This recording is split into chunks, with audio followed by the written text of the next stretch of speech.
Now, when I say aestheticism as a next movement, we should also remember, we should also understand the fact that aestheticism and pre-Raphaelite movement are all going side by side. There's a lot of give and take, or some of the writers belonging to Raphaelites, pre-Raphaelites brotherhood are also part of the aestheticism movement. Okay. Uh, Now, what is aestheticism? This was a movement that rejected John Ruskin's and Matthew Arnold's utilitarian view of art as something moral and useful. What is utilitarianism? This was the idea that moral worth of an action is determined solely by its contribution to overall utility. You might remember works like The Happy Prince, where the writer is actually making fun of the whole Victorian morality, the whole idea of something existing only if it makes some, only if it is of some utility to others. Otherwise, this is of no worth.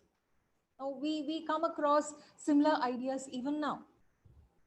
Talk, for instance, ideas about you know social science and humanities are of no use because it's not very utilitarian in manner. You cannot actually write down the kind of utilities or the utilitarian purposes for which um, art or humanities or social sciences exists, unlike a discipline like STEM, where science or technology or engineering or maths has utility, but not so much in the case of art or social sciences or um, you know humanities.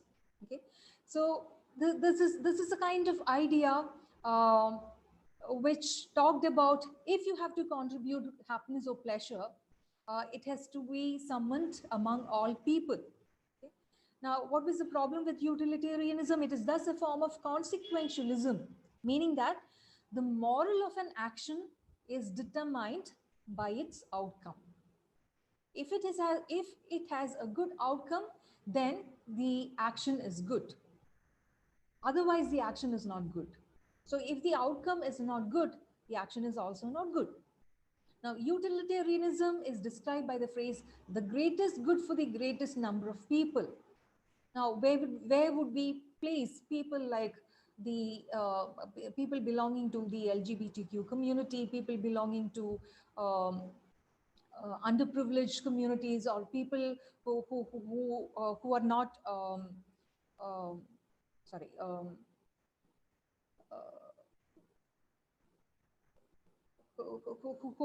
who are physically disabled. Okay, now where do we place all these people according to utilitarianism? And so if something happens for the greater good of the greatest number of people, then just go ahead and get it done. If it doesn't help the majority of the people, then you shouldn't be doing it. Okay, so this is kind of an idea that was taken from consequentialism, the whole idea of utilitarianism, and aestheticism was actually negating this idea. Now, utilitarianism can also be characterized as a quantitative and reductionist approach to ethics. This is what we were looking at. Everything is quantitatively understood, and there's a reductivist approach to understanding how something is of use or not use. The origin of utilitarianism are often traced as far back as the Greek philosopher Epicurus, about, about whom we already looked at. We talked about Epicurean elements in the Rubaiyat. Okay? Uh,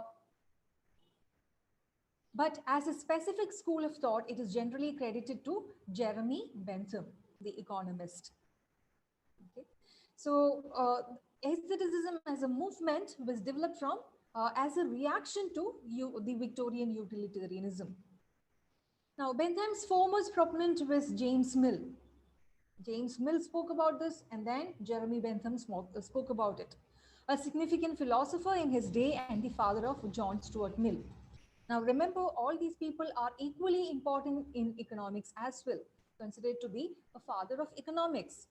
The younger Mill was educated according to Bentham's principles, including transcribing and summarizing much of his father's work while still in his teens.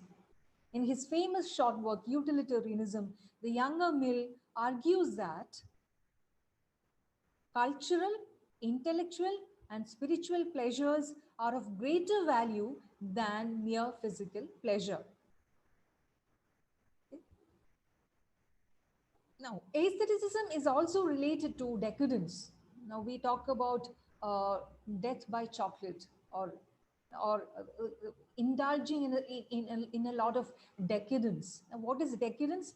An excessive indulgence in pleasure or luxury. So this is also a movement that happened along with aestheticism.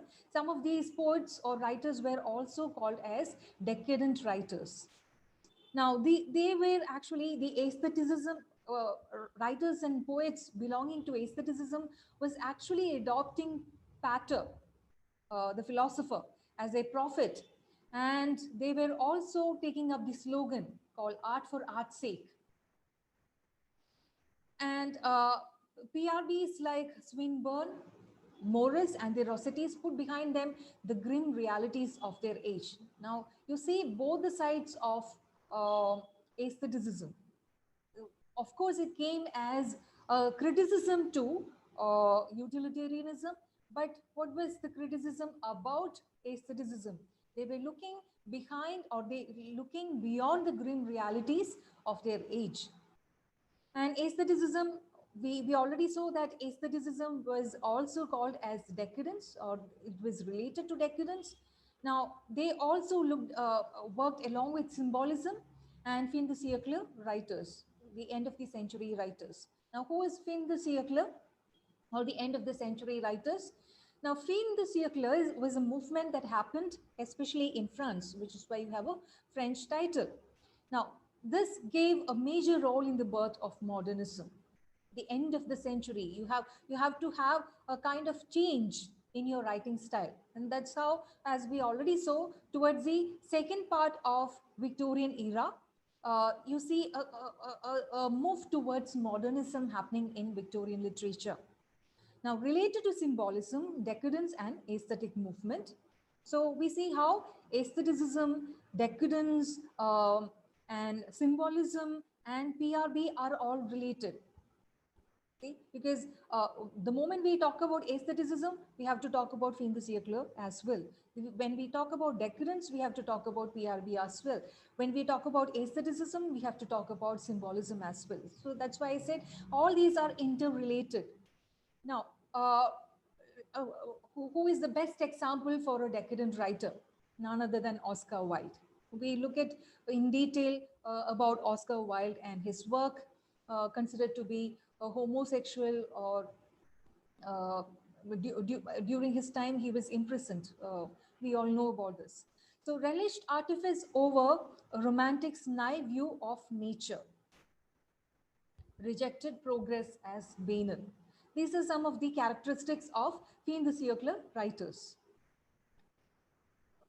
During the aesthetic movement, the writers upheld the motto, art for art's sake. Now, this is something that goes along with the aesthetic movement or aestheticism as an ism in literary history. They believed in the motto, art for art's sake, which means art should provide refined, sensuous pleasure. They are not interested in the cultural impact or the political impact, or how we should actually be addressing cultural, political, economic issues around us in our art. They believe that art is meant for art's sake, so leave it aside. Let's only try to look at the let's only try to grab the sensuous pleasure out of art. So aesthetic movement developed as a cult of beauty, and which is considered to be the basic factor in art. And they believe that suggestion should be looked at rather than statement. Don't give a statement, just suggest. Okay, and so that's another important point in aesthetic movement. They were very anti-Victorian in nature, as we already see, as we can already see, and they also used massive use of symbols, so symbolism, and they celebrated sensuality like the pre-Raphaelite brotherhood. Synesthetic effects, correspondence between words, colors, and music. This we see even in writers like Keats, who do not belong to the aesthetic movement, who like Keats, who mixed up sensory experiences. The writers belonging to aesthetic movement also brought a kind of correspondence, a kind of mixing with words, colors, and music. Now some of the major proponents are Walter Pater, Oscar Wilde, and A.C. Swinburne. Now, Oscar Wilde, who was born in 1854 and died in 1900, born in Dublin as son of a famous Irish surgeon. He was Queen's Scholar of Trinity College, Dublin, and Berkeley Gold Medalist for Greek Studies. He was a he was an erudite scholar and very vivacious. Now, in 1874, he became a scholar of Magdalen College, Oxford, where he became an apostle of the aesthetic cult of Pater, the same Pater we talked about as the major proponents of aesthetic movement. Now, from Oxford, he went to London, where he was at the center of an artificial, decadent society famous for his wit and brilliant conversation. He used to wear this flamboyant clothing, and he used to mix with the fashionable people in the society, the upper class people in the society, and this was the kind of lifestyle many of these writers led. And then in 1882, he made an American tour and he was very well received. After that, he rose quickly to literary fame. But when at the height of his powers, he was sentenced at Old Bailey to 2 years imprisonment. So this was probably because of his sexual orientation, is what we understand. And he died at the age of 44 in Paris. Some of his most famous works are The Picture of Dorian Gray, a novel, The Importance of Being Earnest, a play, The Ballad of Reading Gaol, a poem. So most of his works are typical products of aestheticism. They are ingenious, witty, polished, and ornamental in style, but lacking in human warmth. Their main appeal is intellectual. So you see a lot of wit and humor and something that is appealing to your intellectual ability. But the major criticism that his works have received are that they lack a certain amount of human warmth that is very much absent in his work. So he paints a picture of the elegance and ease of the upper classes of his day, no interest in its moral implications. He is only interested in the elegance and he is interested with the upper classes. The moral implications of the upper classes and their way of life is not something that he is interested in. In his plays, one sees an insolent condescension towards his audience. You see how sarcastically he addresses the audience in his play. And this was his trademark. So this was, although it was received during his time, there were also critics who did not like it and uh, who found it problematic that he is condescending towards his audience. Some of his important literary works starting from 1878 are given. Ravenna, 1881 poems, 88 The Happy Prince and Other Tales. Now, this is a work that I was talking about, The Happy Prince by Oscar Wilde, where he is actually making fun of the utilitarian theory. The Decay of Lying, The Picture of Dorian Gray, Lord Arthur Saville's Crime and Other Stories, Intentions, Salome, The House of Pomegranates, Lady Windermere's Fan, A Woman of No Importance, The Duchess of Padua, The Sphinx, An Ideal Husband, The Importance of Being Earnest, The Ballad of Reading Gaol. Now let's look at another writer belonging to aesthetic movement, Algernon. Okay? A voluminous writer, a master of verbal melody, because of his command over verse forms, won the title the inventor of harmonies. This was also a problem with his writing, that he used to write volumes and he was well versed in using language, but sometimes his language was so superfluous that you were unable to understand what he was actually trying to convey as a point. Sorry. So he had wide knowledge of English and French literature. His masterpiece is a lyrical drama called Atlanta and Calydon. And one of his best prose work is, some of his best prose works are William Blake, Essays and Studies, Miscellanies and Studies in Prose and Verse.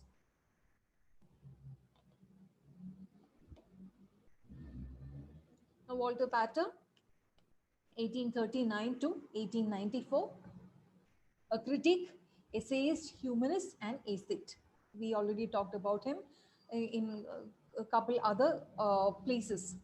He studied Greek philosophy at Oxford, 1864 fellow at Brasenose College, Oxford, and his work is considered to be the manifesto of aestheticism, studies in the history of the Renaissance, which was published in 1873. So from Walter Pater, the idea of aestheticism begins, and most of his contemporaries, most of these writers we already talked about, considered him as almost like a prophet who has come to their rescue, and they started following his ideologies. Okay, so this is a work which became the manifesto of aestheticism, studies in the history of the Renaissance. Now he insisted on artistic autonomy, aesthetic experience over aesthetic object. We already saw some of the major tenets of aestheticism. They preferred experience over object. So aesthetic experience over aesthetic object. A decadent writer is, I hope you are making note of all these words: decadent, aesthetic, symbolic. Okay, a decadent writer, his works are marked by a resigned withdrawal from social and political concerns, a kind of disillusionment with the consolations available in religion, and a rejection of the Philistine and mechanical world, which was the legacy of a mainstream bourgeois thought and practice, in favor of an exaltation of art and of experience. So you see, there is a move towards art for art's sake, whereas in the PRB, they also consider religion to be as much a part of the sensual movement. But by the time we come to the aesthetic movement or aestheticism, we see a kind of rejection of the or consolations available in religion. So there is in favor of an exaltation of art and of experience. Some of his other important works are Marius the Epicurean, Imaginary Portraits, and Plato and Platonism.